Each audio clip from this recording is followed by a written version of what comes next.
The Chicago Bulls parted ways with head coach Tom Thibodeau before last season, hoping that new coach Fred Hoiberg would bring his pace and space style of play to a talent-laden team with lots of experience.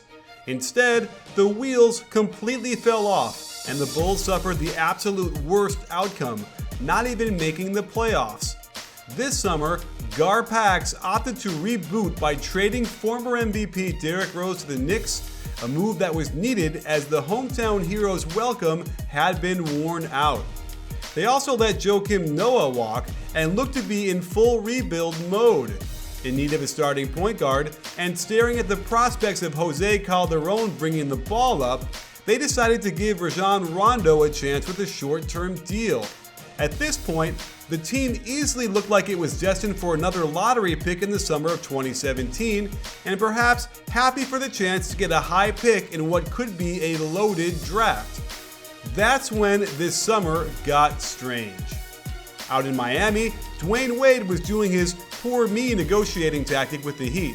His usual "I'm gonna leave unless you pay me" threat that hadn't actually been very threatening for years.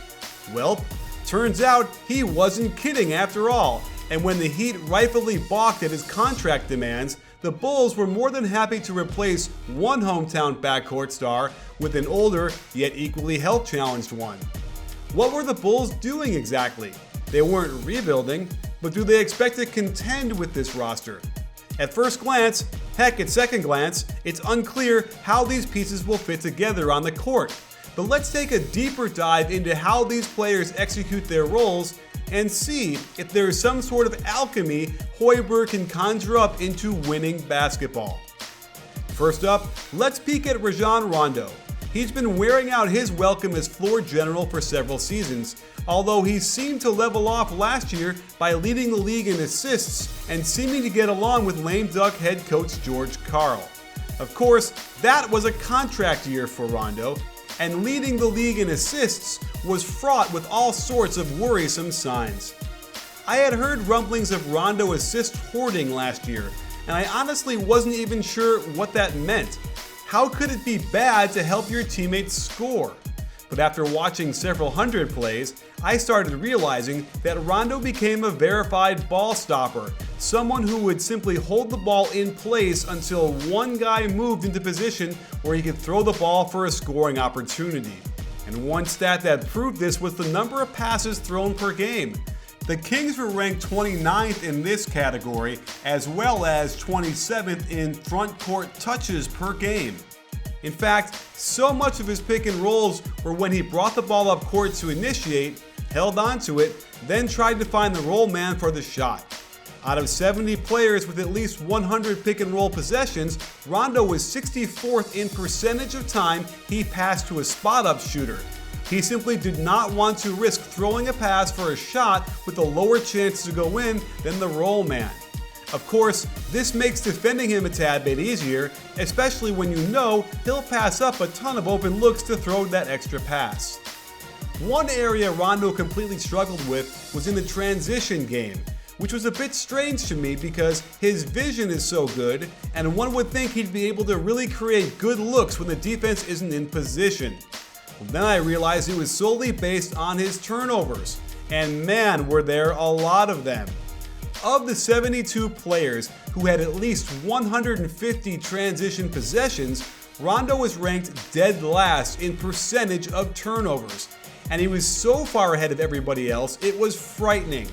The theme amongst these turnovers was the 50-foot upcourt pass. He could not seem to get control of his passing from distance, constantly turning these types of plays over and over, ruining what otherwise would have been a great chance at a good shot. It was really remarkable how much he struggled with this, and it didn't have much, if anything, to do with the quality of player he was throwing them to. Of course, this won't make Coach Hoiberg feel very good, since the Bulls' overall offense was ranked 23rd, but was basically weighed down by the worst fast break attack in the league. It's not to say Rondo doesn't have the ability to be valuable. He's still got some of the best accuracy and timing on his passing when in the half court, and was able to get a good mind meld with Boogie to generate good looks for him out of the pick and pop. But notice how little movement the offense got. The Kings were so stagnant and Rondo the chief ball dominator, it was actually weird when he didn't have the ball in his hands. That brings us to DWade and his style of play. While we mentioned the Bulls had the 30th ranked fast break offense in the league and brought in Rondo, who was also ranked last individually on the fast break, we now add to that Wade, who ranked 51st out of 72 in points per possession. One reason why he struggled was that his famed Euro step might be going the way of the dinosaur. Players have gotten wise to what he likes to do now, and since he's a step slower these days, they've been able to read the move, get into position, and take a charge quite often. Where once he would make his opponent look foolish with a display of explosion and grace, now he's a step slow, unable to keep up with the hyper-quick younger players of today. And just as Rondo got most of his pick and rolls by just bringing the ball up, Wade plays the same way. A significant amount of his ball screens come without any other passing in the offense, dominating the offense on many possessions which do yield results. However, they tend to be more of the mid-range, low-efficiency type that the NBA likes to avoid. It's not that you can't win this way, but if you limit the amount of threes and layups you take, and the other team is getting their share, it's awfully hard to win games that way. Wade also likes to isolate a lot, but really struggled last year to finish those plays. Wade ranked 47th in passes per game out of 94 players who played at least 67 games. So any of the beautiful ball movement Hoiberg hopes to utilize in his offense goes away a little bit when he's on the court, as his pick and rolls and ISOs don't normally result in anything but an inefficient shot from Wade himself. Now, let's look at Jimmy Butler, who looked to finally take control of this team once Rose was traded, only to face two other very strong wills who are both new to the team and might not be willing to take a back seat, even though they should. All three of these players use pick and rolls as their most used form of attack, and there just simply won't be enough possessions for everyone.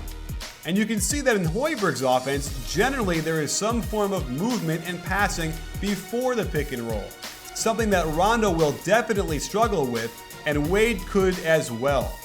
Either Hoiberg will have to adjust his offense even more this year, something he did last year to accommodate Rose and Powell to completely unsatisfying results, or he'll have to get the newcomers to see the value of shifting the defense a bit before going to their bread and butter. When Butler tried running straight pick and roll without movement, he struggled, since he's not a blow-by guy who gets to the rim all that often. He's much more comfortable finding some space for that mid-range pull-up, almost identical to how Dwyane Wade attacks.